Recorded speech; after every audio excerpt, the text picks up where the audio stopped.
Mr. President, is there anything China, Canada, and Mexico can do tonight to forestall your implementation of tariffs tomorrow? No, nothing.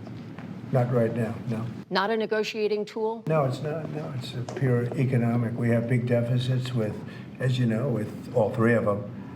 And in one case, they're sending massive amounts of fentanyl, killing hundreds of thousands of people a year with the fentanyl.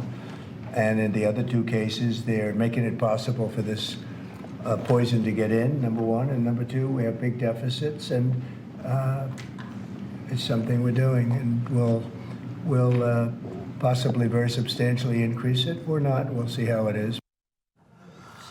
And for many Americans and some out there, there's obviously a lot of nerves in this.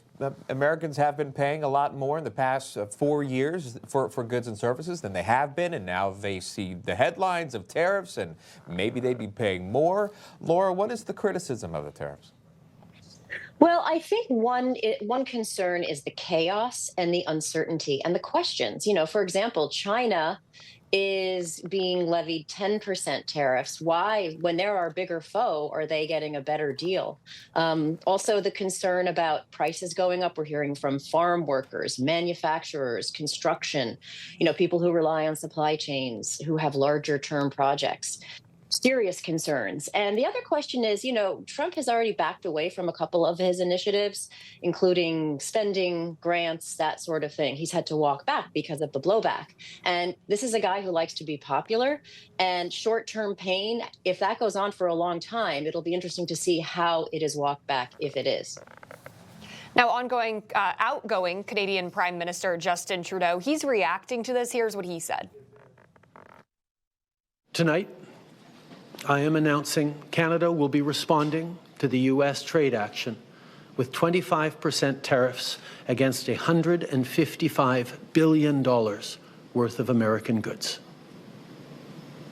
This will include immediate tariffs on $30 billion worth of goods as of Tuesday, followed by further tariffs on $125 billion worth of American products in 21 days' time, to allow Canadian companies and supply chains to seek to find alternatives. Rick, he is the outgoing leader of Canada at this point. Was this reaction warranted? Yeah, I think from his perspective, it had to be. Look, we've seen this both from Prime Minister Trudeau and President Sheinbaum. They publicly have to put on a strong face. Of course, they're politicians, right? But behind the scenes, and if you've seen already what has happened in a number of cases where Trump, you know, people think Trump is putting these threats out there as just that, threats. They're more than threats. He does mean business. He does, you know, mean action. And I think when you see the readout of the call between President Trump and Prime Minister Trudeau and also President Sheinbaum, I think you're going to see a little bit of different reaction from them. Remember, Mexico, you know, they send 80% of their exports to the U.S., Canada 40%. I think Donald Trump has a lot more leverage than they realize.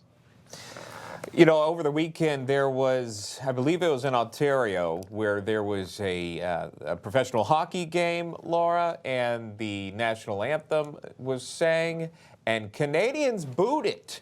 And I believe it was seen at another game as well. How is this being received, at least the talks of tariffs around the nation, around the world, rather? Yeah, so I have family that lives in Canada. I have family that lives in the UK, and they are all kind of scratching their heads and wondering, okay, what is going to happen here? It just seems so incredibly chaotic. And when one country attacks another, I mean, hockey fans, and I am one myself, are not shy about letting their feelings known about politics and politicians, and we're seeing it play out.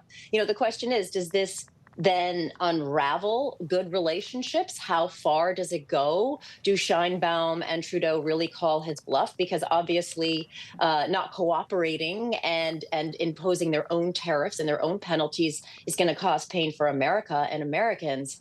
So I don't think it's too late to repair the damage in the relationships, but we are starting to see some fraying and some real questions and real uncertainty.